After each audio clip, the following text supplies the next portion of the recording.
Oi, gente! Bora falar de esporte? Anand Talks está no ar. Antes, vamos lá. Muito prazer, sou a Nath Curvelo. Se você não me conhece ainda, ao meu lado. Nanda Vidala. E a Anand, eles estão sempre conosco. É importante a gente falar que é uma plataforma de materiais esportivos second hand. E o diferencial é a curadoria, que eles têm um cuidado muito grande com tudo isso. E agora, tchananana, vamos ao que interessa. Porque o nosso convidado de hoje, eu acompanhei um pouquinho da carreira dele. Eu vou falar que as pessoas não gostavam de cair na chave com ele, tá bom? Só digo isso, entendeu? Thiago Lopes, aqui ao meu lado. Muito obrigada por estar aqui conosco. Obrigado, Thiago. Foi 316 do mundo, 267 de dupla. É isso. Tá vendo? Uma carreira de 15 anos aí jogando tênis atrás da bolinha, né? E agora seguimos ainda dentro da quadra aí de outra maneira, né? Então, vamos lá, ao começo, ao seu começo. Como tudo começou, como o tênis chegou na sua vida? Vamos lá. Acho que como quase todas as crianças, né, incentivado pelo meu pai e minha mãe, obviamente, mas meu pai era realmente um entusiasta, assim, gostava muito de tênis. Desde pequeno ele gostava de jogar também. Foi um jogador amador, né? Não jogou profissionalmente, nem perto disso. E aí a gente ficou sócio do Clube Paineiras Morumbi, que, né, com 5, 6 aninhos eu comecei a jogar por lá. Mas como também toda criança de clube, eu fazia tudo, né? Fazia natação, judô, tênis, futebol, fazia um pouco de tudo. E fui me destacando aos poucos, assim, pro tênis. E eles tinham um programa na época que era muito legal, acho que até ainda existe, que chamava Potencial.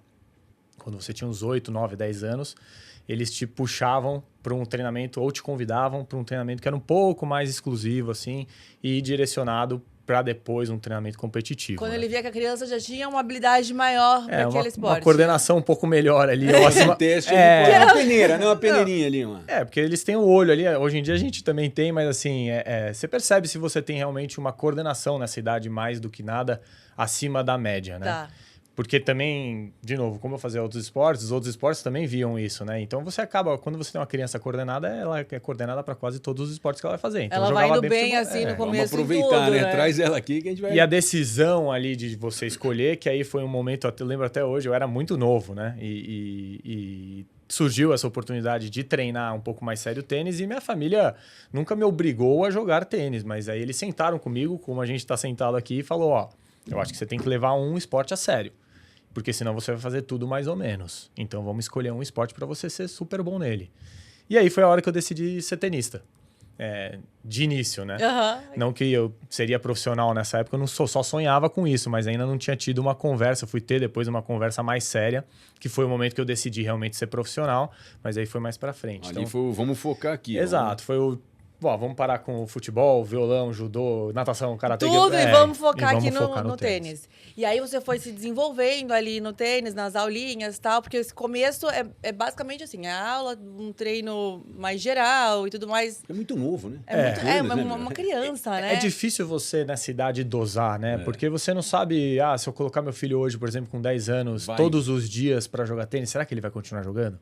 Então existe esse medo, né? Aí você coloca demais, eles acabam, né, não querendo mais. E aí você acaba queima afastando até, né? Exato. Aí você vai queimar a largada, às vezes, né, trazendo muita disciplina.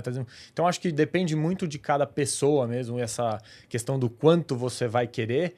E eu falo hoje, né, que a gente tem um centro de treinamento com 40 famílias, e eu falo que quem tem que pedir mais são eles, né? Porque os pais, muitais vezes, querem... Tudo, né? Nossa, às vezes querem mais do que o filho, né? Muito mais. Como é que hoje em dia no seu centro você gerencia isso? Então, a gente tem que conversar muito. E eu acho que é super individual a questão de quem vai treinar um pouco mais ou vai treinar um pouco menos. E individual no sentido da criança, né? Tem criança que está pronta para uma informação mais avançada e tem criança que ainda leva na brincadeira. A gente tem meninas lá, né? As meninas, elas, cara, amadurecem super mais cedo. Então, uma menina de 12 anos e um menino de 12 anos são dois produtos totalmente diferentes. A menina, às vezes, você conversa como um adulto. E o menino tá jogando bolinha no outro. Tipo... exatamente. Então, tem que ver bem caso a caso. E os meus pais, eles tiveram, talvez, esse tato comigo de ir com a rédea da forma correta. Então, eu acho que a primeira coisa que aconteceu foi eu me apaixonar pelo esporte em si, né? Gostar de jogar, me divertir dentro da quadra, para depois ser uma coisa séria no sentido de disciplina e tudo mais. Isso é legal, que você viveu essa experiência e hoje em dia você consegue. Acho que para você é mais fácil passar isso para os seus alunos, para o seu centro de treinamento. Porque querendo ou não, você já viveu a pai, experiência. Né? Você teve no lado do jogador. Exato. Entendeu? Às vezes a criança vai lá, a criança não tá tão, mas o pai tá ali, né? Não, tá pronto. Agora a gente vai viver também o lado do pai, que minha esposa tá grávida Aí, e de ó. um menino. Então a gente vai viver esse lado também. Já veio Será que Daqui você uns não 10 vai anos eu vou ser incentivar vou ter o- todos os lados, né? Aí vamos montar um curso online, né? Pronto. Que aí vai ter todos os Pronto. cenários. E aí, como é que foi esse período para você realmente se profissionalizar? Você, Thiago, sentia que você queria ser jogador de tênis? Quero ser profissional? Você olhava e falava assim, vou jogar aquele grande slam, sei lá. Tinha esse desejo, né? Tinha esse sonho plantado, acho que muito pelo ambiente. Então, eu acho que os amiguinhos do clube e as conversas que tem ali fazem uma baita diferença, Tá. né? No sonho que cada um vai tendo. Eu vejo até hoje em dia sonham menos do que na minha época, na minha opinião. Hoje em dia a garotada se limita mais e os pais também têm mais medo do que acho que na minha época. Eu vejo todo mundo já não vai jogar tênis pelo que o tênis traz como ferramenta de educação e de formação do ser humano, mas sonha-se pouco em ser profissional. É algo muito... No Brasil eu vejo que é algo muito... Acho muito distante. Nossa, é super difícil, é impossível, tem que ser muito fora da curva. E a verdade é que sim, é difícil, sim, Mas tem que ser fora... Mas o sonho... sonhar, exatamente. No Brasil é Exatamente. realmente mais difícil? Eu acho que se torna mais difícil porque a cultura nossa faz com que se torne mais difícil, né? Você pega, de repente, um país como a Argentina, que está aqui do lado, eles sonham mais que a gente, né? Então, também assim, né? Eu acho que a gente vai agora entrar numa fase muito boa do tênis brasileiro, com mais atletas entre os 100 do mundo, e isso vai fazer com que as crianças sonhem mais que é possível, né? A gente teve uma época que não tinha tanta gente entre os melhores, Sim, e aí fica mais difícil de você sonhar A e gente falar... teve um grande lapso temporal até, Exato. né? E assim, você acreditar, não, eu vou ser 50 do mundo e não tem ninguém brasileiro, você fala, putz, eu vou ter que ser Será que eu vou ser Vai ser mesmo? muito diferente. Então, eu acho que tudo isso faz diferença. E nessa época, eu tive amiguinhos que também queriam, né? E são amigos meus até hoje, até acabaram sendo amigos do circuito. E é difícil você ver isso hoje, né? Um amigo de infância que foi com você pro profissional E e outros passou... que não foram, né? Exato. Também não foram pro college americano, que também é uma opção super legal, né? Que eu acho que acaba sendo uma decisão também legal de fazer. E essa decisão é uma coisa que eu acho que vai acontecendo, né? Porque os resultados, a sua postura, o passar do tempo vai te direcionando para o teu potencial, né? Então, eu acho que os pais têm que estar atentos também a isso. Pô, tem um filho prodígio, que super coordenado, que está mostrando Que tá se desenvolvendo bem ali na modalidade. Eu nem enfim. falo assim de vitórias em si, de ganhar troféu. Eu falo assim do processo tá muito legal. Você vê que ele é um menino que tem resiliência, que tem disciplina para ser a gente fala que é o perfil de atleta, né? O ser humano que nasceu com o perfil de atleta. É diferente das vezes do ser humano que não tem esse perfil. Por quê? Porque muito cedo você vai ter uma disciplina diferente, uma rotina diferente, ter que ter uma consistência diferente nessa rotina. Então, são coisas que, quando você tem 12 anos, é difícil você achar num garoto pronto, entendeu? E quando você vê, eu acho que tem que estimular. E eu acho que isso foi acontecendo aos poucos na minha trajetória e facilitou, talvez, assim, a tomada de decisão, apesar de não ter sido fácil, de falar, não, vamos pro profissional. E Como é depois que vou foi o seu seguir período carreira. juvenil? Eu tive 2 momentos, né, no meu Tá. juvenil. Eu tive, quando pequenininho aí, que eu tinha 8, 9, 10 anos e Sim. tinha esse potencial. E aí eu tive uma lesão um acidente de bicicleta que me deixou 6 meses parado. Foi junto com a época que o Guga explodiu como um do mundo. E o tênis deu uma bombada. E nessa época eu não joguei. E aí eles criaram, na Federação Paulista, o A e o B, que hoje é o MP e o M. Tá. E aí eu fui pro B. E você foi pro B. Eu fui pro B. Então, assim, a minha história é muito legal até do juvenil, porque eu fui um garoto que jogou o segundo ano de 14, que a gente chama B, e aí o primeiro ano ainda de 16, B. E aí você fala, pô... Que é cara, difícil você virar Teve que depois, lutar né? muito mais, não, né? é difícil você É acreditar difícil que você que o cara ia consegue ser sair 300 dali, do né? mundo sendo 16B, porque teoricamente seu prazo tá acabando, Porque né? 16 também já tá numa Próximo. idade ali próxima, Você né? tem mais 2 anos, né? É. De juvenil. Então, assim, eu Na verdade, eu faço aniversário bem no fim do ano. Então, eu jogava... Ai, não. Eu não jogava com a idade, né? Tá. Quando eu faço dia 27 de novembro, não tinha mais torneio. E eu não jogava com 16 anos ou 16 anos. Quem faz em janeiro joga um ano inteiro com a 16 idade, anos. Eu jogava com... Então, quando eu tinha 16, teoricamente, eu tava com 14. Então, eu tinha ainda 4 anos, entre aspas, de juvenil para me desenvolver. Mas é difícil de você acreditar que, né? E a família também falou, pô, o cara tá 16B, vai jogar profissional. Vai que já não- conseguir chegar Vai lá, dar, né? acho que não vai dar. Mas vamos deixar sonhar, vamos... É isso, minha família sempre deixou muito, muito aberto e sempre teve um a priori de gostar de jogar, né? De gostar do estilo de vida do atleta, né? E das características que me levaram a ser atleta. E aos poucos aí sim, as coisas começaram a acontecer mais. Mas eu lembro até hoje que eu tive um jantar com meu pai e minha mãe Que tava sério, também. né? Eu tive um jantar com meu pai, eu parei. Não, porque a gente falou, ó, a gente vai conversar sobre a sua carreira, né? A gente vai conversar sobre o que você vai fazer da vida, porque... porque tem ou escola, tem tudo, Exato, né? eu estudava no Pueridomus, que era um colégio que não era fácil, então assim, ou você vai fazer uma imersão agora no colégio, a gente vai tirar um pouco o pé do tênis, ou vamos focar no tênis e vai ser E vamos ver o diferente. que vai ser. Que foi onde apareceu o Pablo Albano na minha vida, que foi um treinador argentino, que era 20 do mundo na época de duplas, e ele casou com uma brasileira. E o meu pai era amigo do sogro dele, né? Que era o Ricardo Amoroso. E aí ele falou, olha, esse cara tá vindo pro Brasil, ele não tem nada pra fazer, ele pode te treinar. Você quer? Aí você falou. Eu falei, pô, lógico que eu quero. Sim. E aí foi realmente, eu lembro desse mas olha, vai ser diferente, a gente vai levar a sério, vai mudar um pouco a tua trajetória, a gente quer uma dedicação diferente tua. E eu tinha os meus deveres para entregar também, né? Isso é importante de você ter um combinado com o seu filho. E essas conversas são super importantes, porque moldam tua trajetória, né? Claro. E aí eu lembro de falar, não, eu vou levar a sério, pô, vou me dedicar. E as coisas vão no dia a dia acontecendo. E aí eu dei uma super evoluída, porque eu não tinha tido ainda esse trabalho individualizado tão forte. E aí, em um ano, eu saí de 16B para o meu segundo ano já tá entre os 10 do Brasil. Foi uma evolução Caramba! super rápida. Caramba. E aí começou o sonho realmente de talvez assim, não, acho que... Trilhar, Opa, agora a ó. gente vai... E aí é o que eu falei que vão acontecendo. Então as marcas já buscam, né? Os melhores do Brasil ganham uma raquetinha, ganham a malinha, aí você começa a se sentir mais tenista, né? Que isso faz parte do processo de você achar que você é bom, porque aí, né, você ganha raquete, pô, eu ganho meu material. Você lembra quando você falou assim, sou tenista, tô aqui, sou atleta, sou tenista... E é isso. Não lembro de ter um dia assim que marcou, mas você sabe que essa coisa de ganhar o material, né? De você ganhar de uma marca, a raquete, falei, caramba, eu Eles acho que eu sou bom confiando mesmo. em Patrocínio, mim. já tô aqui. Eu acho que eu jogo alguma coisa, né? E isso faz você acreditar, né? Como a vivência do juvenil, ela é importante internacionalmente para você, mais que nada, viver os torneios grandes como juvenil, né? E aí você buscar depois e falar, meu, eu vou estar aqui em Roland Garros daqui 3 anos, porque eu tô jogando agora com 17, com 20 eu vou estar também.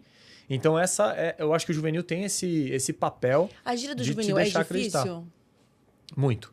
Eu acho que dependendo do nível que a gente falar, o juvenil ele tem um nível super alto. Hoje em dia também. Também, porque aí você vê, né? Um jogador como o João mesmo, Fonseca, foi um juvenil de super bom, né? Ganhou o Grand Slam como juvenil e em pouco tempo você vê ele entre os melhores do mundo. Então é uma trajetória natural, né? A ITF tem até uma estatística que mostra que os 10 primeiros do mundo, né? Aos 17, 18 anos, tem acho que 80%, 75% de chance de ser top 100. Né? Porque naturalmente migra a faixa etária, né? Então uns vão parando, quem vai subir... quem vai subindo vai vindo. Naturalmente, quem tá vindo atrás são os mais jovens. Então, existe uma estatística que mostra isso. Então, se você estiver entre os 10 do mundo, existe uma estatística que mostra uma possibilidade de você entrar entre os 100, né? E aí, você lembra do seu primeiro, por exemplo, ponto que você fez? Ah, não, isso marcou muito. É óbvio que você lembra, né? A minha Isso pergunta marcou é muito. muito. Isso Como esquecer? Eu fecho o olho e eu lembro do ponto, né? Eu lembro do jogo em si inteiro. O jogo que eu fiz... Tava nervoso? Você achou que era, tipo... Muito.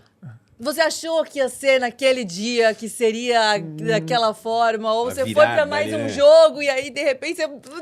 Então, é que realmente a minha carreira aconteceu tudo muito rápido depois dessa fase do Pablo entrar na minha vida. Porque eu saí do 16B com 14 anos para 15, né? Meu primeiro ano de 16, que a gente chama. Para o segundo ano já tá entre os melhores do Brasil. E o meu primeiro ano de 18, que é um ano super importante, que aí você já tá com uma trajetória, né, de projeção para o profissional. eu já fiz meu primeiro ponto na ATP. Então foi muito rápido, foi super legal. E, de novo, né? Mostrou assim, falou, putz, eu tô no caminho bom. Tive sorte também? Tive. Por quê? Eu joguei 3 torneios na Argentina com ele, que ele me levou. Falei, ferrou. Quase não ganhei game. Por causa do nível dos jogadores que você encontrou, Exato. Você falou, o que é isso? Falei, ferrou, tô perdido, vou ter que melhorar muito. Então foi um chacoalhão. E aí eu voltei para uma gira que tinha no Brasil. Tinha alguns torneios no Brasil. E eu joguei quali. Jogava, claro. O caminho é esse, é o quali do Future. E por acaso peguei assim alguns nomes que acabaram jogando super bem, mas que na época eram meus amigos de juvenil, que era o Ricardo Ocevar, o Caio Zampieri, o Casaro, que são caras que estavam vindo comigo no juvenil no quali desse torneio. E eu passei o quali, que era um quali, entre aspas, super difícil pra época, né? E na chave eu saí o sorteio e eu caí com um wildcard, que era um garoto juvenil também como eu. Ele era, sei lá, 7, 8 do mundo, que é o Bruninho Sávio, até um abraço também, que fez uma trajetória de college e agora tá trabalhando com tênis também. Então era um jogo aberto. Eu era, sei lá, 3 do Brasil, ele era 12 do Brasil. Exato. Era um jogo que era aberto. É diferente de eu pegar um cara que era, sei lá, 200 do mundo. Claro. Então eu sabia que era uma oportunidade muito grande de eu fazer esse ponto, então eu agarrei muito isso, né? Vou ali, né? E eu lembro até hoje que foi 6-4, 6-4 o jogo, né? E o 5-4 e saque, que eu saquei, na hora que eu levantei pra sacar, eu falei, cara, eu tô a um game de fazer um ponto na ATP, cara. E é o que não pode mexer muito a cabeça. É aí que pode... E, cara, eu falei, caramba, eu preciso fazer só o primeiro ponto primeiro, né? Então, putz, começou o game fiz 15-0, ficou 15 iguais, eu fiz 30-15, ele errou uma bola, fiz 40-15. Quando eu fiz 40-15, eu falei, pronto. Isso. É meu. Fui pra toalha, o Pablo falou, Thiaguinho, ponto a ponto, não pensa em nada. E eu lembro, eu falei, cara, eu quero dar um ace. Eu queria muito dar um ace. Putz, e dei um ace fechado. Mentira! E aí eu olhei pro Paulo e falei, cara, não acredito. Ele, puta, foi muito legal, foi muito legal. Eu lembro até hoje a comemoração e... foi muito legal. O primeiro, né? Especial. Imagina. O cara. Muito. Não, e foi muito legal depois também, porque os Futures na época, né? Tava todo mundo subindo. Então, Marcos Daniel, que foi top 100, Thiago Alves, que foi top 100, o André Guem, que tava beira do top 100, todos jogavam Futures nessa época. Então era super duro, entendeu? Depois você vê o nível dos caras depois, era animal. E na rodada seguinte eu joguei com o Marcos Daniel, que era tipo cabeça 2, né? Já era um jogador formado e tal. E eu entrei nesse jogo já com outro astral, já de tipo dever cumprido. Vou sentir agora como é que é, né? Agora eu quero aproveitar aqui, pronto. Cara, eu joguei super bem, né? Pra época, né? Putz, eu lembro que eu fiquei muito feliz, assim, que, né, saiu na revistinha da Tênis Brasil, a revista que tinha, que o Marcos Daniel tinha, garoto super potencial, jogou muito bem, a gente vai escutar isso não. Então, pra mim, aquilo também foi um reforço positivo de tipo, putz, cara, tudo vem empurrando, né? Tô num caminho bom, né? Acho que se continuar dessa forma, eu tô num caminho bom. E você não pensou em nenhum momento no college, nos Estados Unidos, alguma coisa assim? Pensei super. Foi outro jantar. Porque é uma decisão complicada, né? Porque quando eles abordam o atleta, dá aquela balançada. Eu lembro até do próprio João, recentemente, que falou, e agora, vou fazer o quê? Vou Ele quase caminho? foi, então, né? exato. O João passou muito perto de ir. Era uma época diferente, né? Estamos falando de 20 anos atrás. Então, assim, não tinha internet, nem coisas assim como hoje. Como hoje em dia. Então, eles não abordavam tão facilmente o atleta. Mas como eu tinha feito um ponto na TP cedo, eles iam atrás. Mas era uma coisa assim, putz, mandavam um e-mail, né? A faculdade mandava um e-mail para sua família. Então, assim... E aí eu recebi algumas propostas bem... Interessantes. Super. Boas. Eu recebi Texas Tech, que é uma faculdade super boa, com 100% de bolsa. Eu recebi Stanford, com 30% de bolsa. E aí minha mãe deu uma surtada. Nessa época foi duro. E aí teve mais um jantar. Mais um jantar sério, vamos lá! E agora? Teve um jantar bem... Esse jantar foi mais sério que o outro, inclusive. Porque eu já era quase adulto, né? Porque o tênis faz você amadurecer muito cedo. Então eu era um garoto de 17 anos que já tinha assinado contratos, que tinha feito reuniões para patrocínio. Emancipado já. Exato. Eu já tava virando... O que meu pai falava, meu, você é um produto. Você tá na prateleira e você é um produto. E o tenista, ele é um produto, né? E se ele soubesse vender, a empresa X vai querer... Vai comprar. Exato, ou não, entendeu? Então eu aprendi muito cedo. Hoje em dia até mais, talvez, né? Com as redes com a internet, sociais, muito hoje mais, em dia mais ainda. Então eu aprendi cedo isso e aí eu lembro que assim, a gente teve um jantar porque minha mãe falou, cara, como não dá? Faz 4 anos da faculdade e depois você continua. E eu falei, não quero. Profissional não vai rolar. Mas você acha realmente que faz diferença? Faz. Eu acho que... é difícil falar isso, né? Mas eu não sei se eu mudaria minha trajetória. Eu acho que, na época, eu acho que hoje em dia, né? São 20 anos de diferença. Eu acho que hoje em dia, ir para o college é uma opção mais real no sentido de você depois voltar a jogar tênis. Na minha época era mais difícil você voltar a jogar tênis depois de ir para o college. Sim. Porque os treinos do college não eram tão bons, as equipes não faziam essa projeção para você depois jogar, então era mais complicado, eu acho, que de você voltar ao circuito. Tipo, você vai jogar bem lá, mas você não vai ficar competitivo pro circuito. Exato. E eu acho que, assim, hoje um cara de 22, 23, 24 é super jovem. Até porque a gente envelhece de outra maneira. Exatamente. Hoje em dia, né? O tênis tem uma longevidade diferente. Hoje você vê um cara o Djoko com 40 jogando. Uhum. Então, você olha, eu vou com 22, e mais descontraído hoje ele tá. Não, e você vê o esporte com uma longevidade diferente, né? A gente teve o Guga parando com 27, 28 anos. Era normal parar cedo, entendeu? Então você fala, com 24 eu não vou jogar mais, eu vou ter mais 3 anos de profissional, como é que eu vou fazer uma carreira? Não tem como. Então era mais difícil você acreditar que ir pro college e voltar a jogar era possível. Hoje, eu acho que é mais possível. Tanto que um cara como o João titubeou. Porque realmente você fala, cara, ele sabe que ele voltaria a jogar também, entendeu? E ia ter um diploma. Só que ele é tão bom, né? Eu acho que ele fez a decisão correta, né? Que, de novo, né? O cenário vai te guiar. Vai. Né? Então, óbvio que tem famílias que optam por uma carreira ou outra, mas a opção do college é com certeza uma opção segura, né? Você vai ter um diploma, depois você pode... Voltou, não deu certo, você tem emprego. Exato. E esse seu primeiro ano de profissional? É duro mesmo? É o ano mais complicado, você acha? Ou não? É um gosto. Ou não é, né? E não é, eu acho que o tênis ele tem essas etapas, né? Fazer o primeiro ponto é uma etapa difícil. Até meu amigo Ricardo Cevar, eu lembro até hoje, ele é um ano mais velho que eu, e eu tinha feito ponto, ele já estava no circuito já jogando, ele demorou acho que quase 2 anos para fazer o primeiro ponto. E aí ele estava com nível já para fazer o ponto, mas não tinha feito. Então acho que a primeira etapa é fazer esse primeiro ponto, tirar essa casca, isso é difícil. E aí depois você vem com uma segunda etapa que é varar essa parte de futures e começar a jogar mais o circuito ATP e Challenger. A vitrine abrir ali, legal. Que é um circuito já diferente de nível, né? Então você vai ter já jogadores de um nível diferente, o dinheiro é uma coisa diferente, né? O profissionalismo é algo também que eu acho que é diferente. O torneio é diferente, a estrutura do torneio muda. Sim. Então, passar por essa parte também é outro momento difícil. E aí, como você acha que se organiza um calendário de um jogador nessa fase? Ir atrás dos pontos... Bom, também depende do investimento que ele tem para colocar, né? Porque se ele tiver um investimento maior, ele vai caçar esses pontos no mundo e vamos que vamos. É tipo isso. Eu acho que assim, pensando no cenário dinheiro infinito, né? O que dá para fazer tudo, né? Vamos supor que você tem um cenário que você pode montar o melhor calendário possível. Tem basicamente 2 calendários. Um calendário que você vai ganhar experiência, volume de jogo e nível de tênis. Então aí você vai para Espanha, para França... lugares que você sabe que você vai encontrar jogadores duros, mas você quer ganhar bagagem, né? Você tá com o atleta precisando de ganhar bagagem nesse momento e você tem o calendário para caçar ponto e ganhar confiança, né? Que aí é outro momento. Você já tá com nível de tênis, mas você não tá de repente com um ranking que poderia ser um ranking melhor para você e é inteligente ir para cá, para lá e aí você olha o cenário mundial para acho que eu vou jogar nesse piso, eu gosto mais de jogar na altura, eu gosto mais de nível do mar, são coisas que pro meu estilo de jogo funcionam, e aí você monta um calendário inteligente para você, que isso é uma coisa que muitas vezes a gente não consegue fazer. Por quê? Exemplo, né? Eu acho que eu poderia ter jogado mais na quadra rápida. Meu jogo poderia ter sido melhor na quadra rápida. A América do Sul inteira é só saibro. Entendi. E é mais barato. Então a gente tinha muito torneio no Brasil na minha época, hoje não tantos, mas tinha muito. E na Argentina, Chile, Colômbia, tudo saibro, né?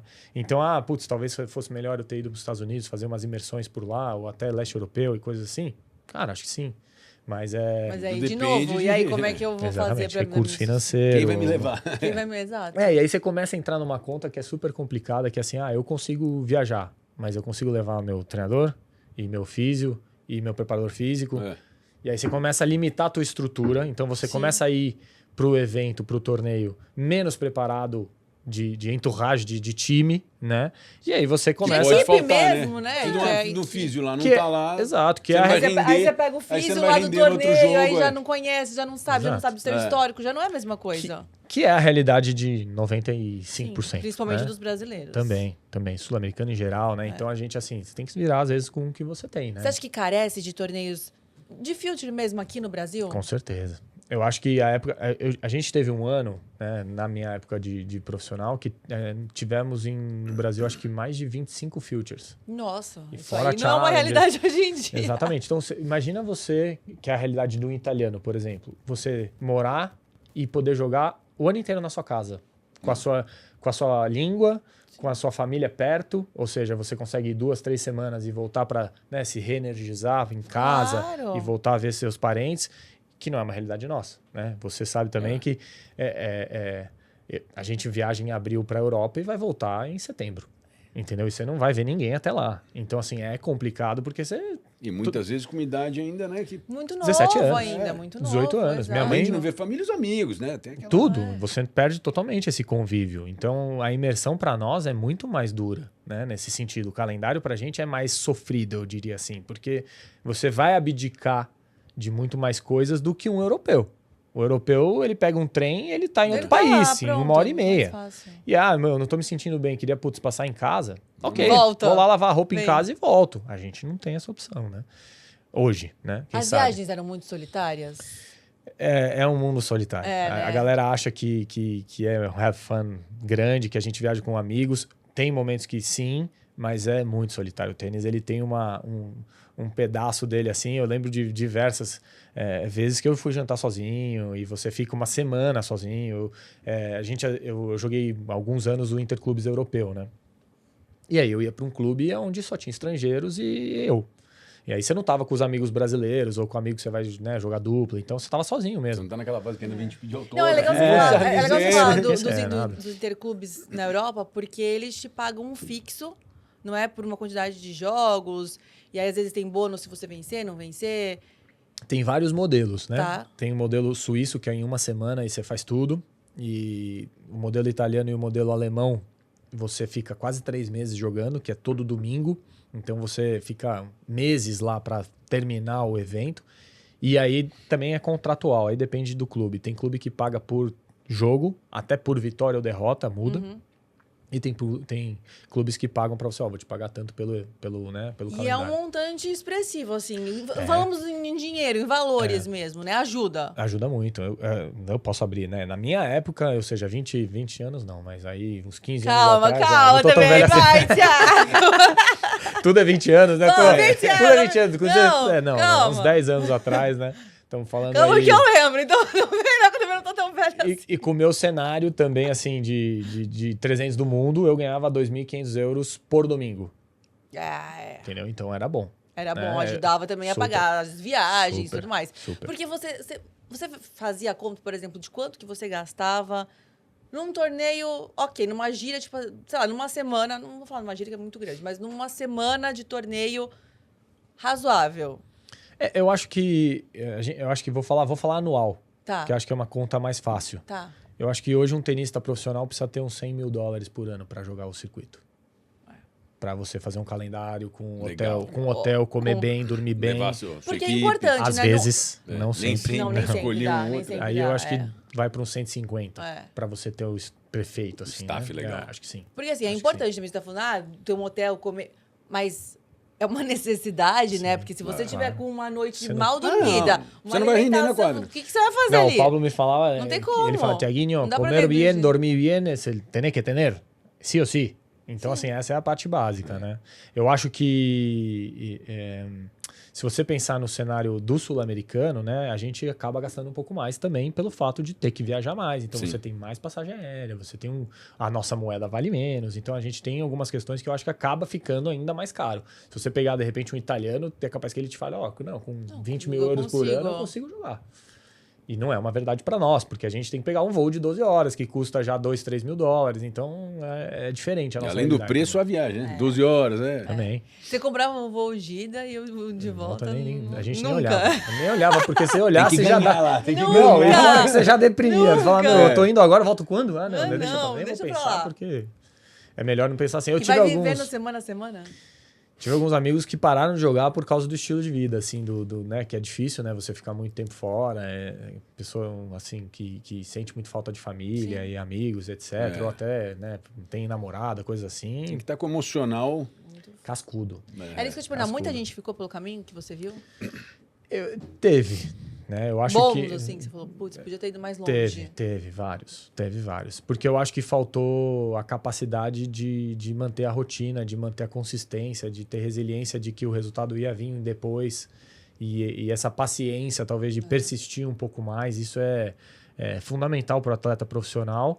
E eu acho que até para nós, assim, no meu caso, por exemplo, que eu tive um juvenil, né, difícil, né, eu era 16B, eu aprendi muito cedo a perder.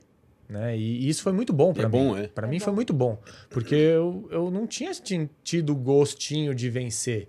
E quando eu tive, eu falei, nossa, isso aqui é legal. É isso aqui? Perder era muito pior, né? Ganhar é uma delícia.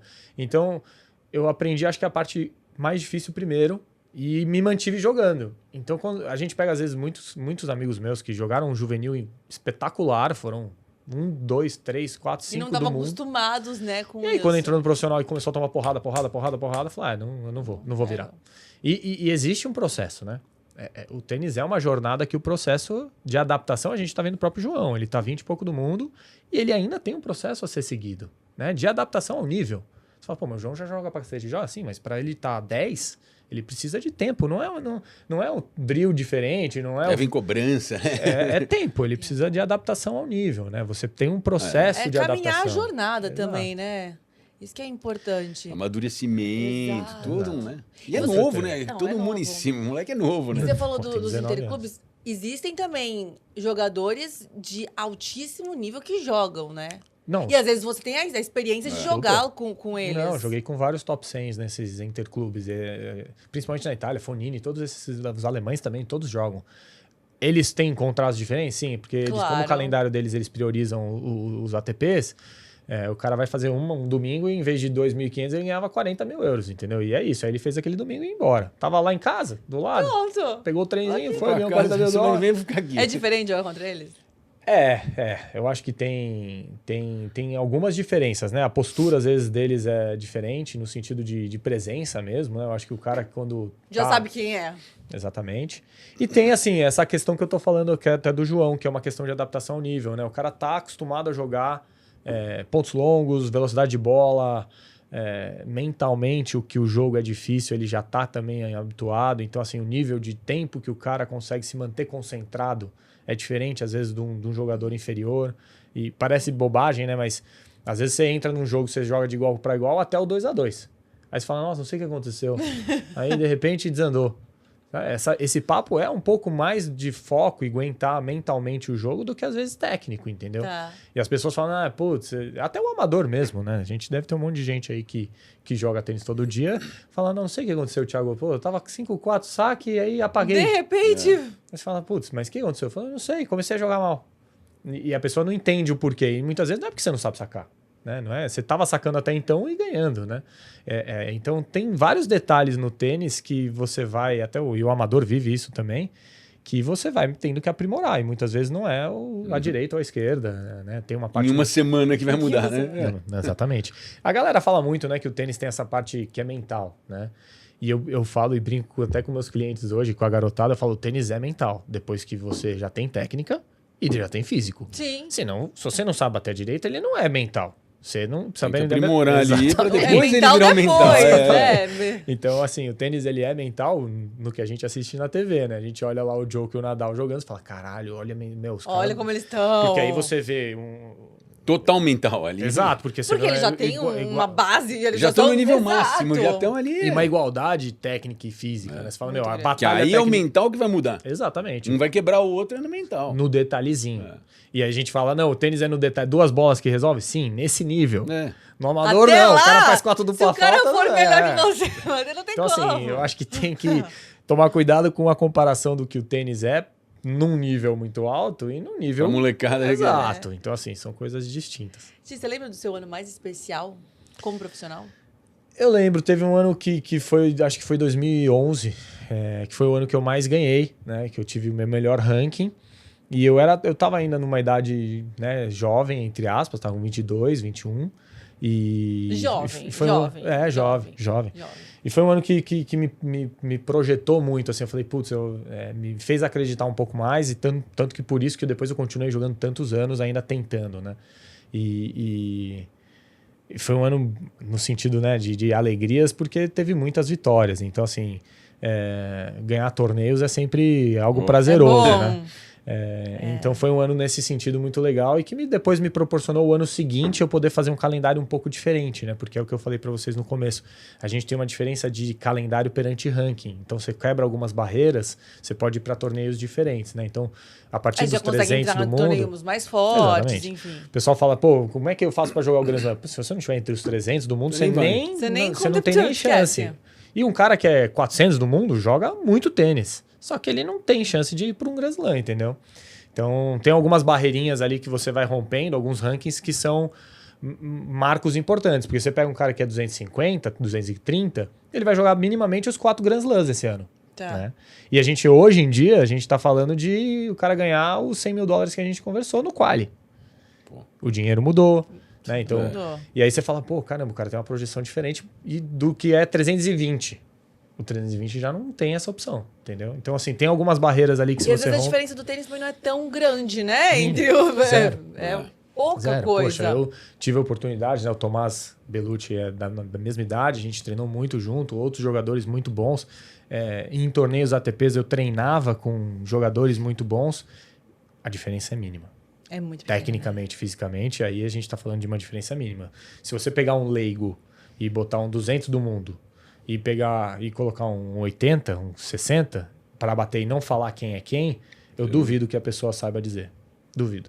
Caramba. No bate-bola. Só sim. quem tá lá, vivendo aquilo. Exato. E jogo, né? Sim. Aí na hora do jogo, aí entra o mental. Aí faz alguma diferença. Porque é uma diferença... Eu sinto assim, a diferença está muito em você realmente ter a personalidade de vencedor, sabe? De você acreditar que você vai ganhar realmente aquele jogo. Quando você puxa o freio de mão, muitas vezes acontece isso que eu comentei, né? O 5-4 saque e perde o jogo. Quando você fala, não, isso aqui é meu, independente de quem está do outro lado, isso é muito bom.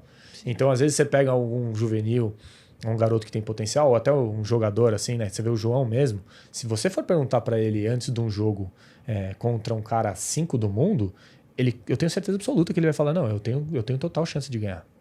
Eu não sei se eu vou ganhar, mas eu tenho chance. Exatamente, ele acredita plenamente. E isso é super importante. Se ele não acreditar, não entra nem na quadra. Você nem entra, já entra derrotado. Vai entrar pra perder. Exatamente. Mas aí você concorda comigo que é uma mentalidade diferente? Porque às vezes você é 200, pra você falar que você vai ganhar do 80, você fala, pô, mas o cara é 80, eu sou 200 por alguma razão, né? Exato, então é difícil romper isso, né? Então quando você pega um ser humano que tem essa capacidade, às vezes ele vai mais longe até do que o próprio potencial técnico dele. Então isso é fundamental, assim, para um... No juvenil a gente vê muito isso, né? O garotinho que chega todo pomposo, faixinha, raqueteira... Jogador. Aí o outro olha e fala, nossa, eu vou perder. Dá um pau no cara. E às vezes ele nem iria perder, mas ele já perde porque ele já aceita entrou já antes de jogar, derrotado. antes de começar o jogo, né? Então essa é a parte que tem um jogo mental, assim, e também no alto nível e também no juvenil, que é super importante. E os perrengues? Ixi, o perrengue, é o que mais tem. A realidade do perrengue de quem não até chegar lá, né? Até chegar. Tem bastante Tem bastante perrengue. Tem muito perrengue. Você tem que escolher, né? Qual perrengue você vai escolher, né? Você tem que... Qual perrengue você consegue lidar melhor? Perrengue é o que mais tem. Vamos lá. Qual que eu vou pegar? Qual que eu vou abraçar? Eu vou te falar assim, até no próprio juvenil, né? Eu acho que eu tive a fase, né, de ir com meu pai, pegar a estrada, e vai pra Piracicaba, e vai pra não sei aonde. A gente Tapira. Meu pai era meu parceiro, assim, de estar junto nessas empreitadas, e a gente passava um monte de perrengue nesse sentido, aí vai, o clube é horrível, a bola é ruim, fura o pneu, essas coisas assim, do juvenil. E no profissional aí começa uma série de golaços, né? Desde escolher o calendário, achar que é uma coisa, e você chega no lugar, a realidade surreal, é outra. A gente, cara, eu acho que eu conheci 42 países, né?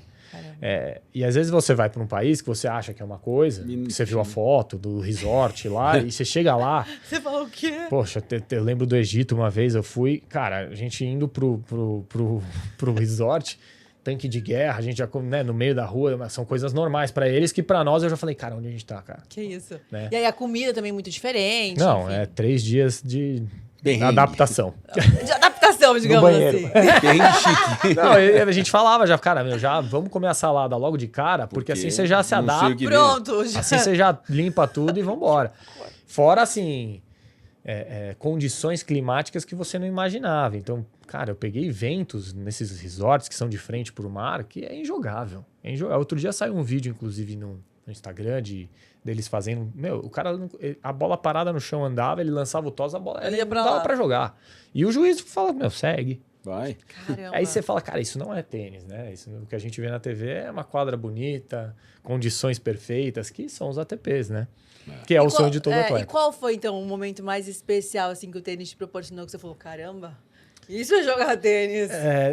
Foi os ATPs que eu consegui jogar. Eu acho que, né, quadras importantes. Eu joguei, alguns anos quando era no Sauípe ainda, o ATP do Sauípe. Joguei quando ele veio para São Paulo também. Tive a oportunidade de jogar na Central contra o Jimeno Traver, que era um cara que estava 70 do mundo e 7-5 na negra, um super jogo. E em casa, assim, eu acho que tem até um gostinho diferente, né? Igual para eles jogarem no Rio, com certeza hoje em dia, quando você entra ali, é muito legal. E eu acho que, assim, se você pensar nos grandes estádios, aí a sensação deve ser ainda completamente diferente. Eu não tive essa oportunidade de jogar nos grandes estádios, tipo um Arthur Ashe, né, de 25 mil pessoas te olhando, mas aí deve ser um mundo à par, né? Eu entrei nessas quadras e é até engraçado, não sei se vocês tiveram a oportunidade, mas até a dimensão da quadra é uma coisa que te deixa esquisito. Você ir na linha de base e falar, nossa, mas tem muito espaço aqui, né? Porque uma quadra de tênis, ela é fechadinha, né? Normalmente ela tem um espaço dela ali limitado com grade e tal. Quando você pega uma quadra dessa, você fala, caraca, é uma coisa surreal o tamanho da quadra. Sobra espaço. Não, e é diferente a imagem que você tem ali, né? De se posicionar. Dá pra fazer amigo no circuito? Dá, muitos. Eu acho que depende de cada um, né? Eu acho que depende da personalidade, porque assim, o circuito ele é hostil por si só, né?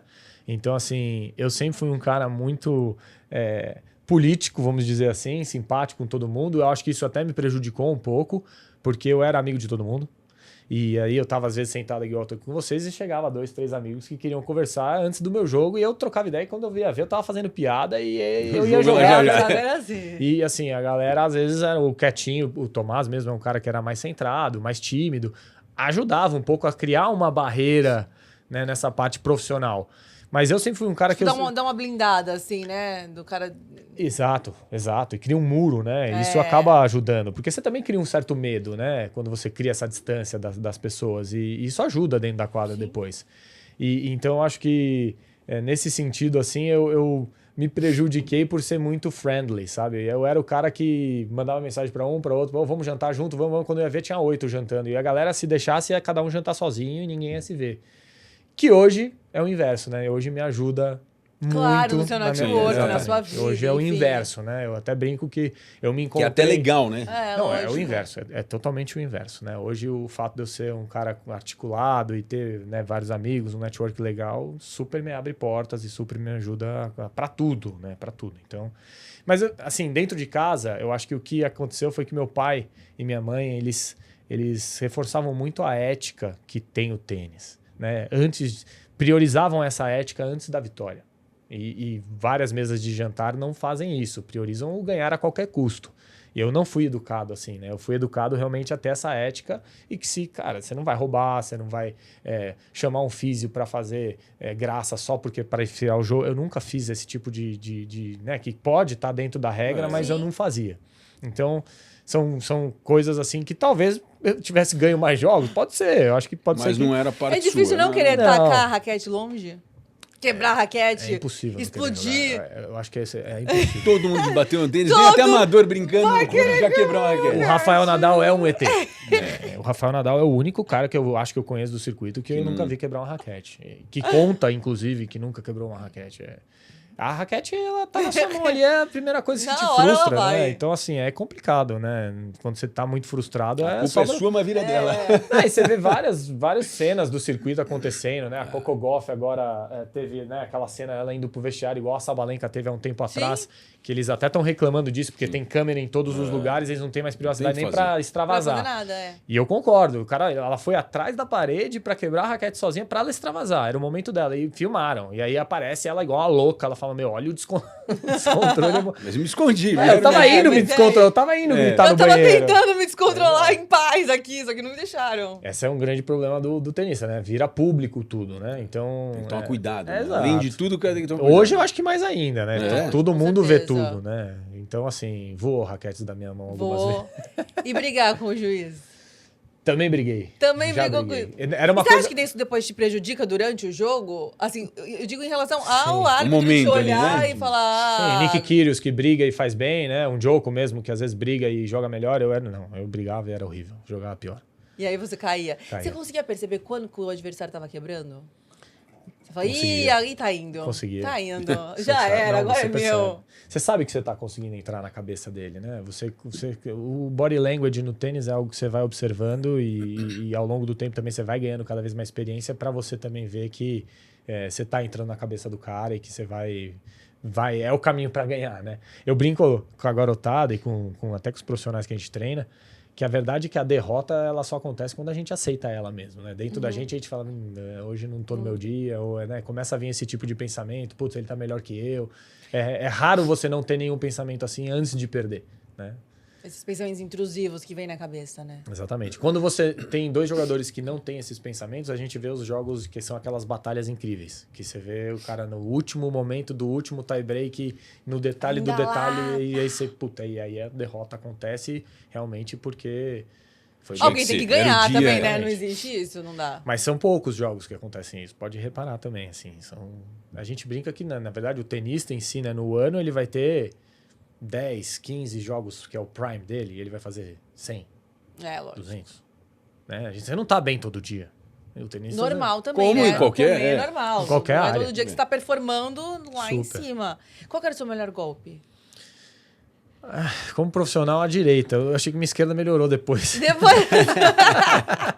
Principalmente no juvenil e no profissional era a minha direita, com certeza. Mas o final da minha carreira, não sei o que aconteceu. Minha esquerda eu comecei a ganhar muita confiança nela. Tecnicamente ela ficou mais redondinha também. E aí eu acho que eu comecei a... Hoje eu prefiro bater esquerda do que bater direita. Não sei também, porque agora eu tô velho, a aceleração não é a mesma, né? Mas eu prefiro bater esquerda Mas eu hoje. vejo, tipo, o João, a direita dele É um foguete.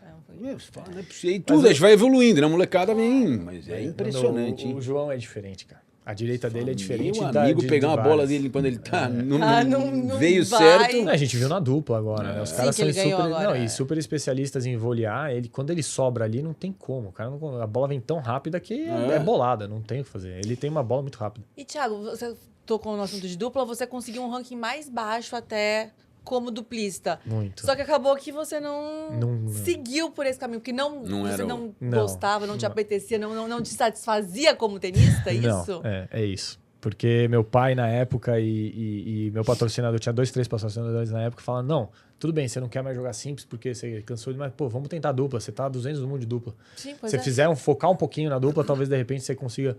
Eu nunca tive Mas não muito... era que brilhava os olhos não, ali. Não, eu não estava disposto ao sacrifício que também tinha me que exige a fazer. dupla e tudo mais Claro. para jogar só duplas, assim.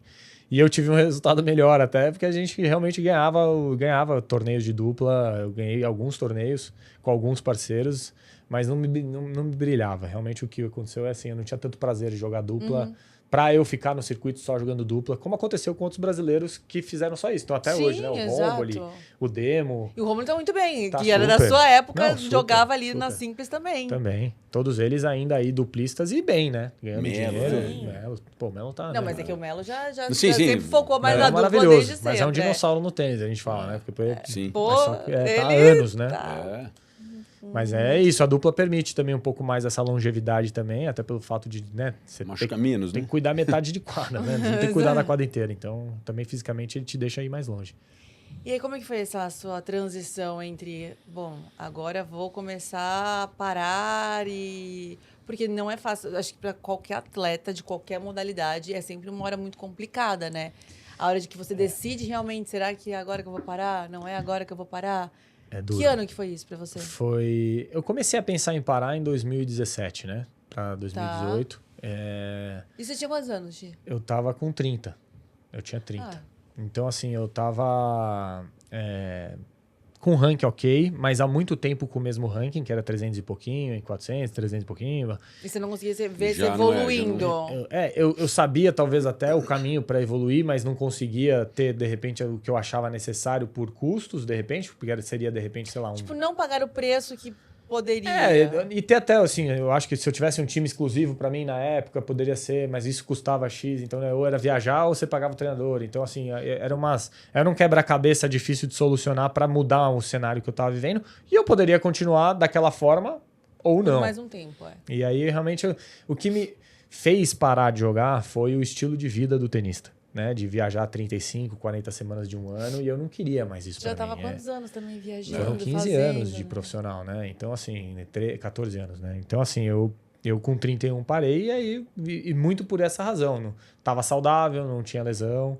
Então, a decisão, pra mim, não foi uma coisa difícil no sentido de doloroso, sabe? Porque eu não queria mais o circuito. Você tomou a decisão porque você quis tomá-la, né? Exato. Não foi Eu tava porque... automático, vou trabalhar com isso, Não foi vou porque continuar te ali. obrigaram a Exato. tomar uma E decisão. o trabalhar eu não sabia o que eu ia fazer. Não? Não. Minha família tinha outras coisas. Eu realmente parei e falei, bom, agora eu preciso ver o que eu E vou fazer. agora? E foi muito legal porque o meu pai, na época, tinha uma amiga que era a Vicky Bloch, que tem uma consultoria de planejamento de carreira e coaching, etc. E eu fui para esse escritório e, cara, foi super legal porque eu planejei 10 anos da minha vida com eles e clareou muito as minhas decisões, muito por esse curso que eu fiz com eles ali, né? E aí eu recebi uma homenagem no Paineiras, que era meu clube, e eu joguei o meu último torneio lá, que eles, né, foi uma coisa muito legal pra mim também. Foi planejado assim, este vai ser meu último torneio. Vai ser minha despedida. Exato. Foi muito legal isso, porque na época O coração também... deve ficar muito... para meus pais eu acho que foi mais emocionante até do que pra mim, porque eles, não imagina, né, eles viam pouco eu jogar também, né, então assim, era o meu último torneio em casa, no Paineiras, amigos de uma vida foram me assistir, e aí depois no final do torneio eu ainda recebi uma homenagem que foi super legal, que, putz, o Marco Teles, que era o diretor de tênis na época, teve esse tato que foi super legal eu ganhar uma placa, né, por todos os anos que eu tinha jogado pelo clube, etc. Então foi... E isso acabou também gerando, né, um bafafá de tipo, pô, você vai fazer o que agora, né? Porque tinha muitos pais de atletas lá vendo, tinham muitos, né? Pô, mas agora? E agora? Vamos chegar nele. Pô, vamos treinar. Você vai treinar alguém? agora? Você quer treinar? E aí foi realmente isso. Naturalmente acabou tendo eu tive um start muito natural com garotada, né? Porque teve esse viés dessa Garotada galera... focada no profissional. Ou não? Era uma garotada bem, assim, não focada no profissional, porque eram jovens, mas assim, que mas queriam, tinham sonho. Mas tinham jogavam que sonhavam em muito. ser tenistas. Eram os melhores tenistas do Brasil, assim, entre aspas, que estavam em São Paulo. Então, esse meu começo foi muito individualizado com esses tenistas, que, putz, até hoje eu tenho contato. É muito legal isso também, da carreira do treinador. E aí você vê jogando depois. Exato, né, indo pro COD ou indo pro jogo. Né, é muito legal ver a trajetória. E naturalmente, né, eu fui crescendo para esse nicho. Hoje a galera me vê muito com treinadores das estrelas, não sei o quê, no social, porque eu treino muita gente também. São Paulo é uma cidade que te deixa, acaba vindo muito esse mercado e, obviamente... Ele treina a gente... Importante, Importante, eu vou falar de peso, importante, tá? E aí o que acontece é que, imagina, né, aqui devaneando, mas eu dou treinos das 7 da manhã a 1 da tarde. Social. São 7 fotos que eu tiro, 6 fotos que eu tiro com alguém social. E aí eu vou pro centro de treinamento e filmo um clique. Então as pessoas falam, pô, ele tem um clique aqui e 7, então ele tá mais no social. Mas não é uma verdade. A gente tem hoje 56 atletas. Então assim, eu adoro o CT de treinamento. É minha paixão. Vê uns que tem chances realmente de progredir. A gente tem garotos com potencial, né? A gente tem uma garotada que joga, mas a gente tem... Eu vou ser super sincero, a gente tem de tudo hoje, né? A gente tem... Eu gosto de sentar antes até com os pais e entender o propósito do que eles querem. Qual a sua expectativa com seu Exatamente. Filho? Até pra dar um toque. Pô, não é direcionar bem assim, a expectativa e direcionar também os treinadores. Porque como o tênis ele tem essa parte individual, né? Então, muitas vezes... Cara, esse garoto chega pra mim e fala, eu quero ser profissional. E esse aqui chega pra mim e fala, não, eu quero só que ele saia do videogame, meu filho. Bom, tá bom, nesse aqui eu vou tratar diferente, né? A disciplina, empenhar mais ali. vou chegar no Lógico. horário e coisa assim. E nesse aqui eu não vou chegar do nada e dar uma apertada nele desnecessária. Porque às vezes entendeu? é capaz de afastá-lo ainda mais, Com né? certeza, com certeza. Exato. Vou sair Você vai daqui e repetir. videogame de novo. Esquece, Exato, não você quero vai isso aqui pra repelir, mim. exatamente. A gente tem, obviamente, padrões de metodologia, né? Claro. E aí vem, que é a ferramenta legal, que é o chegar no horário, fazer o elástico, blá, blá, blá. Essa parte a gente tem obrigatória. Que é a parte educacional também, Exato. né? De dar De uma formação. base de formação pra criança. Que eu acho que é o mais legal, né? É super. O centro de treinamento, eu acho que isso. O resto vai acontecer. Exatamente. Deixa aí, Exatamente. E aí, assim, os que querem um pouco mais vão receber coisas, vão ter cobranças diferentes e coisas assim, mas é bem no one-on-one. E eles também tratam de uma outra maneira. A própria criança já Naturalmente, lida de uma outra naturalmente, maneira com aquela situação. Eu brinco que eu sei quem quer jogar pela velocidade que recolhe bola. Acabou o drill, vamos recolher bola, vamos. Tem aquele lá que fica lá e chuta a bola para um lado. Pega, chuta põe a na bola, raquete um monte, aí cai, cai, aí joga no tá aqui. outro. Eu sei o que ele quer. Agora o outro que recolhe e fala, puta, vamos fazer mais uma série? Aí você fala, opa, esse aí tá querendo. Então, assim, é natural. Isso é Acabou a natural. aula, posso ficar aqui E no fazer uns socia- saques aqui e tal, treinar? Não, e te pergunta, né? A gente, Foi legal minha aula? Não, Tá? e pô, como eu Tô posso indo bem, melhorar? E pô, como eu eu joguei assim, o garoto vem atrás de você, né? Ele vem atrás da informação. Ele, pô, joguei no final de semana, senti isso. Putz, como é que eu melhoro isso? Eu fiz uma dupla falta assim, fiz minha direita, não sei o quê, minha esquerda não senti, eu não sei dar slice. Putz, o cara dava curtinha e eu perdi porque ele dava curtinha. Então o garoto interessado, ele aparece. Ele Decente, E a parte do social, como é que chegou? E como chegaram grandes pessoas pra você também? Como é que foi tudo isso? Esse foi o processo mesmo. Esse foi muito trabalho mesmo. Porque eu tenho a rede social, né? Eu uso, mas eu nunca profissionalizei muito ela, né? Então, eu acho que o meu sucesso no social e na competição também, ele foi muito no boca a boca, né? De você fazer uma aula comigo e falar, cara, Gostei. puta, a aula foi diferente. Já E aí passa você pra 2, 3, E aí falou, putz, amiga, eu fiz e assim por diante. Então, assim, não era minha família que tinha o contato do X ou do Z, entendeu? Eu Você fui... mesmo. Eu fui... O seu cartão de visita. Exatamente. E no boca a O boca. seu trabalho, né? Assim, Exato. foi se Então, assim, eu mostrando. acho que realmente foi... E eu brinco até com os treinadores hoje em dia, né? Que o que mais fideliza realmente o cliente, independente se é social ou competitivo, É o treino, é a aula ali, é né? o conteúdo. Né? É a presença sua dentro da quadra, é como você entrega o conteúdo. Não adianta você ser um charlatão aqui, chegar no ao vivo, o cara vai comprar teu curso aqui, e depois ele vai chegar lá e falar, pô, mas o cara não sabe nada. Puta, não me ajudou em nada ali. Então, assim, a internet ajuda num sentido, mas tem que tomar cuidado porque muitas vezes ela pode ser ruim, dependendo da pessoa, né? Se Sim. você não entrega aquilo que você... Claro. Porque Tá vendendo ali, Tá né? vendendo. todo mundo se vende como especialista ali, né? Então, assim, você fala, Só nossa, tem especialista. Não, só, esquece. caraca, Não todo tem ninguém mundo mais ou menos. Nunca vi tanto Moratoglu, entendeu? Cada um fazendo o bailarino do outro, entendeu? É um malabares para todo lado. Mas realmente eu acho que o boca a boca e o day by day, assim, né? Eu acho que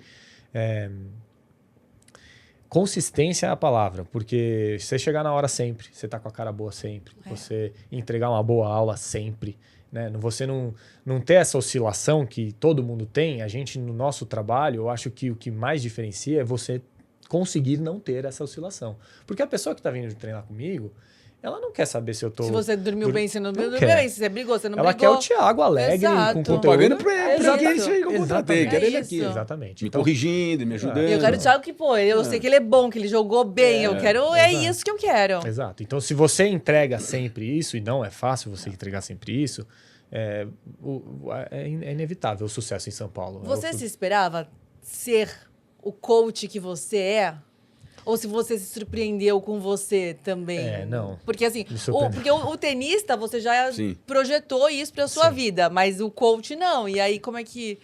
Eu acho que eu brinco até, né? Eu fui 300 do mundo como jogador de tênis, né? É realmente um número Expressivo. animal. Você fala, nossa! Só que eu me encontrei muito como treinador, porque eu gosto de várias facetas do treinador. Eu gosto de ensinar, eu gosto do processo, eu gosto do relacionamento com o cliente. Eu saio para jantar com meus clientes, vão no meu aniversário, né? A gente faz churrasco em casa. Então eu gosto disso também. Hoje eu brinco que os meus amigos são o meu dia a dia. Os meus clientes são os meus melhores amigos hoje. Tá Porque todo dia com os caras, você 2 vezes por semana, vai, Eles- 3. Feijão, o Lindel, todos os amigos do circuito Zampieri, um tá em Nova York, Cada o um outro... tá num canto. Eles não vejo eles mais. Então, hoje vamos jantar, às vezes é o meu cliente, que é um cara que é um amigo. Então, teve vários setores do ser coach que eu me encontrei. E assim, aí depois o crescimento muito grande que foi acontecendo pelo conteúdo e pela entrega minha, eu tive a capacidade, que talvez aí outros treinadores bons não têm ou não estão conseguindo, que é de você administrar pessoas, né? E aí hoje eu tenho um time com 12 treinadores de quadra que atendem os clientes que eu não consigo. Então eu tenho hoje um time que trabalha comigo. Eu montei uma equipe de alto rendimento, são mais 8 pessoas lá dentro. E administrar pessoas não tem nada a ver com dar aula. E aí você tem um time, fazer reunião com o time, administrar financeiro, cobrança, aí vem uma parte toda administrativa que não tem nada a ver com tênis. E assim, mas que afeta também no tênis, ali no resultado final, óbvio. Afeta o teu tamanho, né? Sim. Qual o tamanho que você vai ser. Eu, Thiago, sozinho hoje... O seu alcance, porque você alcança X pessoas, né? 72. É isso que eu alcanço, eu, sozinho. A gente tem 230 clientes. Nossa. Então, assim, ninguém chega sozinho no tamanho que eu tenho. Então, eu preciso de um time bom e eu brinco até que o meu time é espetacular. Né? Eu tenho um time, juntei pessoas boas. Então, isso faz eu crescer também, entendeu? Então, putz, a Nath vem treinar, eu não posso dar o treino, eu boto o João, ela fala, pô, o João é bom. Ela não fala, foi legal foi também. muito de, pô, o Thiago... Que isso é legal também, tipo... Claro. E é legal e feedback fundamental para mim.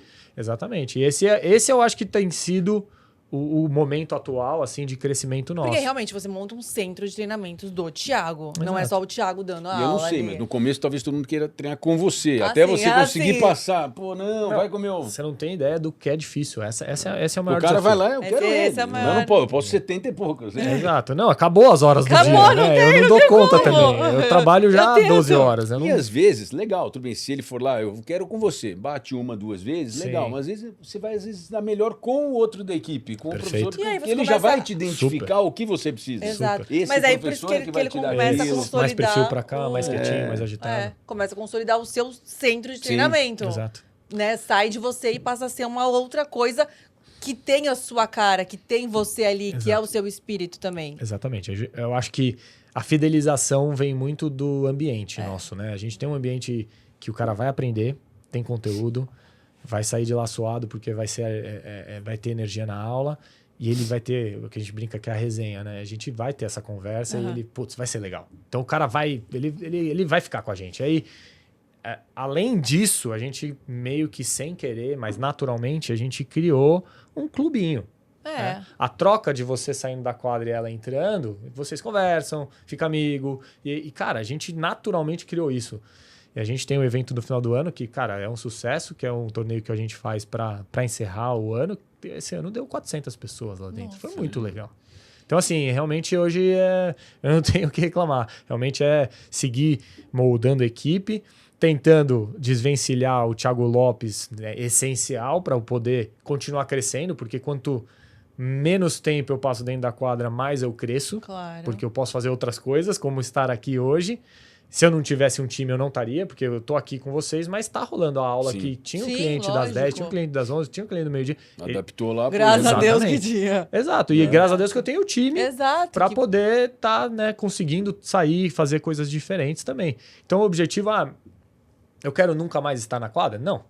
Eu tenho certeza que até o final da minha vida eu vou estar dentro de uma quadra de tênis, porque eu gosto. Espero que não 12 horas.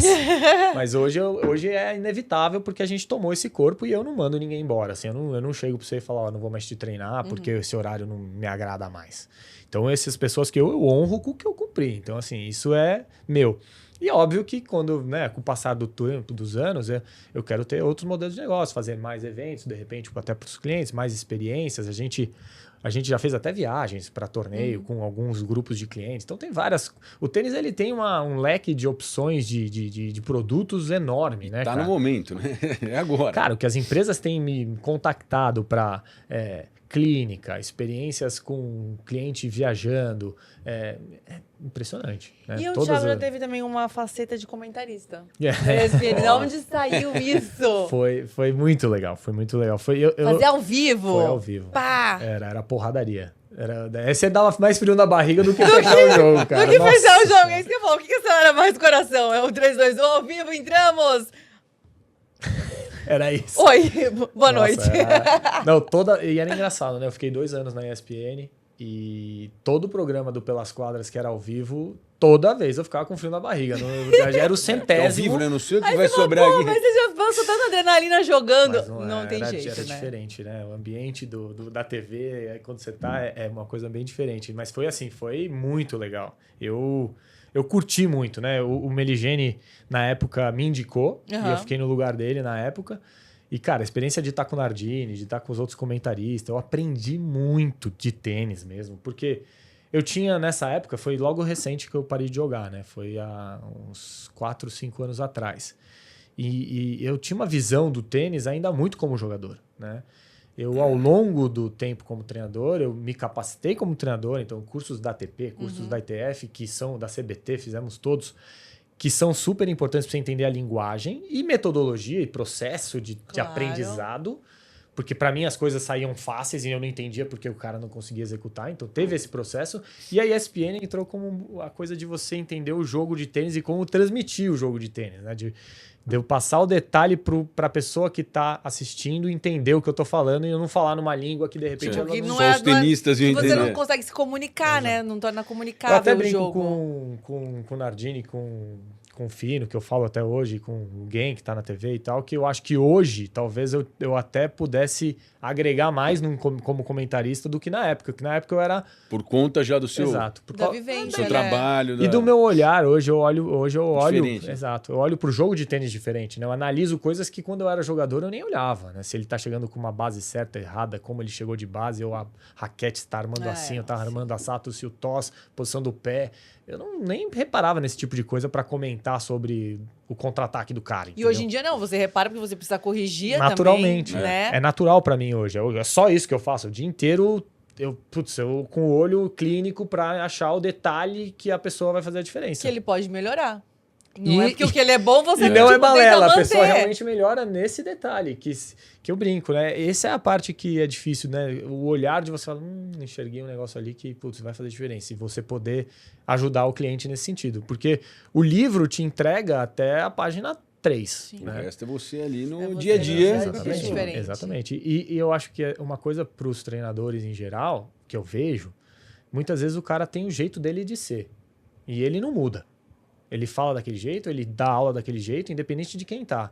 Eu tenho a capacidade de conversar com determinado cliente de um jeito, com outro do outro, com a mulher de outro, com criança Você até de já outro. sabe qual que é a linguagem, o que ela quer ouvir, o que ele quer Cada ouvir. indivíduo é de um Exatamente. jeito. Você tem que respeitar, né, essa individualidade de cada um. E como absorve a informação melhor. Tem o cara que é o CDF, que é assim, tem o cara que é na brincadeira, tem o cara que... E isso é uma capacidade de você poder se adaptar ao cliente. Tem o cara também. que você fala que tem que mudar a raquete, esse ângulo, ele fala, não, já tô assim há 60 Exato. anos, vamos mudar. Não, deixa assim que tá tudo Exato. certo. Não, Exato. eu quero aqui jogar, bater bola. Tem que perguntar. E tem gente que vai falar, não, você vai mudar, senão então procura outro cara. Eu já vi isso acontecer. Exato. Falei, pô, mas por que saiu do cara? O cara é tão bom. Ele falou, porque ele fez isso. Eu falei, caraca, mas ele falou assim, ele falou. Eu falei, putz, aí não Então dá não também. dá também, Então essa flexibilidade, esse jogo de cintura... Lidar com a faz pessoa, você, o tato é complicado. É o que você falou, depois no final você virou amigo, olha os caras, churrasco, vamos lá. Thiago, teve algum ponto na sua carreira que ficou na sua cabeça por muito tempo? Um ponto jogado? De ter jogado? Teve. Ou vencedor, ou não. Provavelmente enfim. não. Ou não, você falou de... Teve também. Eu lembrei de 2 agora, né? O primeiro ponto na ATP, que foi o Ace. Campeão italiano de interclubes da Série A. Foi também um Ace. Caramba. Também contra um espanhol que era 200 e pouco, que era o Gorka Fry na época. Teve um ponto que contra um top 100, que era espanhol também, nossa, esqueci o nome dele, que tava 30-40 no game e minha bola foi dentro e o juiz de linha cantou fora e o de cadeira desceu e não achou marca. E eu falei, você não tá achando marca? Ele foi na linha. E o juiz de linha não foi fora, eu vi fora. E o de cadeira falou, mas não tem mais. E o jogador na época pegou e falou, não, foi fora. E ele tinha visto que foi boa. E eu lembro até hoje que isso mudou o rumo do jogo, porque era tipo 3-4 no terceiro set, 30-40. Aí a cabeça. Não, Essa discussão ali. Não, e eu, cara, chamei árbitro geral. Parei o jogo com quase. Porque eu falei, cara, eu tenho certeza do que Cadê eu a marca? vi. Não tá aí? Exatamente. E aí, porque tava na linha. Sim, por isso que não tinha Linha marca. é boa. Só que o problema é que, assim, se a regra diz que se você. O juiz de linha deu boa. O de cadeira não cantou fora. Perdão, o de linha deu fora. O de cadeira não chamou nada, porque ele não viu. Ele nem sabe ele não sabe o que estava acontecendo. Exatamente. Quem foi o problema foi esse. O de cadeira tinha que ter mais personalidade. Ele não achou a marca, não tem marca, é o que o juiz cantou de linha. E o que o juiz cantou de linha foi fora. Então, não tinha o que fazer. E aí eu fiquei louco. E gozado, porque, ao meu ver, ele devia falar, pô, não tem marca, foi na linha. Mas linha o Cadeira teria que ter falado isso. Então, o Cadeira não falou isso. O Cadeira falou, eu vou no de linha. Porque eu acho que o de linha acertou. E esse ponto ficou na sua cabeça? Putz, eu lembro até agora, brigando. Eu falava pro cara, falei, não, você não tá entendendo. Eu chamo o árbitro geral, eu não vou sair da quadra agora. Tiago, quem que você acha que é o melhor jogador hoje em dia? E se a gente fizer uma prospecção, assim, óbvio que é difícil, né? Falar daqui a, 5 anos, mas que você acha que tem mais chances de se manter em um alto padrão? De se manter também? Pô, boa. Porque às vezes o melhor hoje não vai ser o melhor daqui a um tempinho, entendeu? Não, eu acho assim, né? A TV mostra os resultados também. O Alcaraz, pra mim, é o jogador mais completo em termos de ferramentas para jogar tênis. Eu acho que ele agrega muitos fatores muito diferenciados. Então, ele tem potência de perna, de golpe, ele tem cabeça, tá melhorando o emocional dele cada vez mais, vai ficar cada vez mais maduro, mas ele tem o Ami Maneira, né? Então, assim, eu não sei o quanto o Ami Maneira vai prejudicar a longevidade dele no circuito. Se ele não fosse um cara que tem esse lado, com certeza eu acho que ele seria o nome pra gente falar assim, cara, pode chegar próximo do Djoko em ser o melhor da história. É isso que eu... De gosto, eu gosto mais do Sinner. Do estilo de jogo, é um pouco mais robótico, eu diria menos versátil, mas eu adoro ver o Sinner jogar, é muito agressivo, né? A forma como ele joga, e aí vem o lado da personalidade dele que eu gosto mais, que é mais CDF um pouco mais careta nesse sentido, um pouco mais... O fora-quadra dele é mais redondo, você não escuta tanto barulho do Sinner. O Alcaraz a gente vê mais barulho, né? Tanto que, poxa, a gente teve a separação... Ele vive. Exato, é exatamente isso. E a gente vê a separação dele com o Ferreiro. Cara, ninguém imaginava, né? O cara levou o cara do juvenil. Sim. 12 anos. Até um do mundo. E tá tudo dando certo. E de repente para o processo. Então, assim, isso pra mim mostrou que realmente a gente não sabe exatamente o que aconteceu, mas no interno teve algum conflito. Pode ter sido, obviamente, dinheiro, porcentagens de acordo contratuais, mas teve algo que divergiu de filosofia, de propósito, de para onde está caminhando e para onde quero ir. Exatamente. Eu acho que o Ferreira é um cara centrado, sério, que cobrava dele coisas que ele talvez não queria entregar. E eu acho que isso também foi algo que foi um fator de divergência dos dois, né? Além de outras coisas também, né? Eu acho que não é um fator só, eu acho que foi um somatório. Ainda mais por tantos anos, é que nem um relacionamento. Você não termina, às vezes, por uma coisa, mas é um conjunto que aliás, é um nome de treinador aí pra ficar de olho, né? Porque quem que ele vai treinar agora, né? Ele tem que treinar, ele vai, com certeza, digerir tudo isso daí. Você gosta do jeito? Eu acho que o Juan Carlos, ele é um cara muito completo como treinador, né? Ele jogou, que é algo importante. Jogou não, né? Pô, jogou muito. E sabe as dores de estar ali, então, né? De serem jogadores, é muito diferente. E das vivências, de situações, experiências, de estar em quadra grande, tudo. Essa parte como jogador ele tem completa. E eu vejo ele muito centrado e com a capacidade, que essa é uma capacidade que nem todo jogador tem, que é de transmitir o que viveu, o que sentiu e o que vê para o atleta. Né? Então eu acho que ele é um baita treinador. Tá disponível e não será por muito tempo. Você acha que vai parar tão breve? Tem boatos de tudo, né? A gente escutou boatos já de tudo, né? Ele está mais descontraído em quadra. Isso aí a gente já... Eu acho que... Eu ouvi dizer, né? Que o Sinner mandou mensagem, depois que o João mandou mensagem. A gente não sabe de nada ainda, mas eu sei que ele foi agora treinar um jogador de golfe, que é o... Aiora, que é um espanhol, que aliás joga um absurdo de golfe. É um dos swings mais tops. O Thiago já se aventurou no golfe, entendeu? Entendeu? A capinha não é de tênis, a capinha de golfe. Eu mudei de esporte. Ferrou. Não, eu fiquei apaixonado pelo golfe depois que eu parei de jogar. Eu queria ter um hobby, né? Como jogador, eu morei muito tempo no Rio, que eu treinava com a Cioli, a equipe da Mil. Então o surf foi minha válvula de escape por anos. E aí, quando eu voltei para São Paulo como treinador e comecei a trabalhar de sábados também, descer para a praia para surfar fica difícil. Mais complicado. E eu falei, cara, eu preciso ter alguma coisa, né? Eu preciso fazer alguma coisa que eu amo, que eu me divirto, que eu dou risada. E aí eu resolvi entrar nesse golfe. Nesse tal de golfe. E foi desesperador, porque é muito difícil, né? Então, assim, foi... Eu falo que é muito difícil o tênis, é desesperador pra quem... Olha que eu faço, tento. Não, o tênis é difícil também. O tênis é bem difícil. Mas o tênis é válvula de escape, por exemplo, a gente tava falando de atletas, muito jogador de futebol, sei lá, Ronaldo, um exemplo clássico, ele foi pro tênis. Apaixonado pelo tênis. Não, eu acho que do mesmo jeito que eu tô falando nessa paixão pelo golfe, a galera tem com o tênis. Meus clientes são todos assim, são todos Ronaldos. Os que me procuram, eu não tenho nenhum cliente que não é apaixonado, nenhum. Porque acho que o fundamental para me buscar é porque a pessoa quer muito melhorar. Né? Então ela quer sair do que ela já joga para algo diferente. Então, ela já tem o professor dia a dia de clube, agora eu quero então, com certeza melhorar mesmo. Ela vem com um perfil apaixonado, né? Então, e é o mais importante, acho que para você tem que ter essa imersão para você melhorar, né? A minha aula dura 1 hora, 2 no máximo, se a pessoa for muito fominha. Então, se depois que ela sai da quadra, ela não pega o vídeo que a gente fez, não olha o que eu comentei, né? Não vê as coisas fora da quadra também, o aprendizado tem um nível. Se ela faz, tem 2 níveis. Se ela faz e ainda estuda, tem 3 níveis. Então, assim, a imersão da pessoa dentro da quadra, ela corresponde diretamente na evolução dela, né? Sim. Eu não faço milagre. Quem faz são os clientes, são os atletas. Querer também, né? Com certeza. Se você não quer, não tem como outro fazer por você. Eu brinco que assim, pode contratar o Moratoglu. Se você não tiver pronto para aquela informação, para receber aquela informação e transformar ela. Milagre ele não vai fazer. É o que você falou de, poxa, minha direita eu não quero mudar. Então não adianta eu falar pra você que é pra ser assim ou assado, porque você não quer mudar, então não vamos mudar, entendeu? Então... Mas também aceite que talvez você não vá dar um próximo passo. Com certeza. E tudo bem também, se você não... Ok, tá já tudo entendi certo. O que você quer aqui, tá tudo bom. Tá bem, ué. Vai ficar nesse nível aqui, ó, não vai mudar disso. E João, como que você vê? Fonseca? Cara, eu vejo Pra mim, assim, a trajetória dele até o ano passado tava impecável.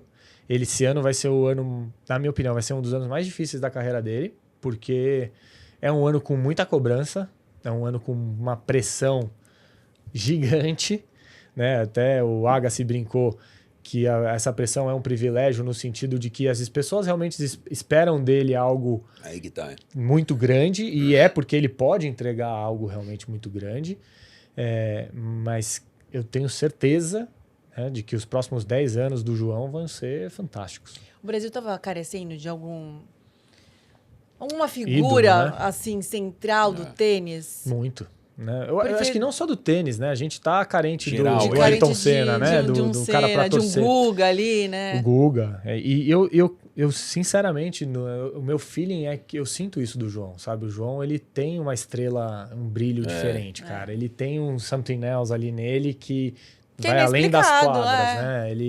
Ele é muito maduro, ele tem uma oratória para a idade também que me impressiona, como ele enxerga e ele se vê e ele digere as coisas muito rápido. Então, assim, eu vejo ele num high standard mesmo. Eu não vejo como não estar entre os melhores do mundo por todos os aspectos. Técnico, físico, mental, de oratória fora quadra, estrutura familiar. É tempo. E algum jogador subestimado? Subestimado? Que as pessoas talvez não olham com um cuidado tão, assim, zeloso quanto tão... Olha aí, ó, fica de olho nesse menino aqui, essa menina. Ou não, às vezes o cara vai muito bem, mas ele não é tão comentado assim, porque as pessoas... Tipo, acho que eu gosto de um cara que não é... Acho que assim, talvez as pessoas não vejam ele como ganhar Grand Slam e coisas assim, mas que joga pra mim um absurdo de tênis, que é o Deminar. Ele se mexe, acho que talvez a melhor perna do circuito. Ele não tem tanta bola, igual o Glamour, essa coisa assim. Ele não vende tanto, mas eu acho ele um baita jogador, assim. Não sei se vai chegar a ganhar um Grand Slam, por exemplo, até porque tá cada vez mais difícil com esses caras jogando o nível que estão jogando, mas é um cara que eu acho que ele é um pouco subestimado nesse sentido. Eu acho que ele joga demais tênis e podia estar até melhor do que ele tá. Ô, Ti, pra gente finalizar, vamos de um bate-bola, então. Tá bom? Vamos lá. Papum. O esporte. Golfe. Eu não aceito golfe. Tênis, né? Tênis. Uma conquista sua. Meu primeiro troféu. Qual foi? De pequenininho. Eu lembro até hoje. Minha primeira medalhinha com 7 anos de idade eu tenho até hoje. Foi 3º lugar, não foi primeiro, mas eu lembro até hoje. Valeu como primeiro. Valeu. Eu lembro. Tem uma fotinha até hoje, assim. Frustração que você teve? Uma frustração talvez seja... talvez seja não ter chego no meu potencial máximo no tênis. Eu acho que tecnicamente eu era um cara que entregava muito e fisicamente também, e dentro da quadra eu não consegui talvez colocar isso em prática 100% do que eu gostaria, né? Acho que é isso. Um momento inesquecível. A gravidez da minha esposa. Um torneio preferido, aquele que você gostava de jogar. Você fala, esse eu gosto, esse aqui eu tô maneiro. Um torneio preferido? Nossa, gostei agora.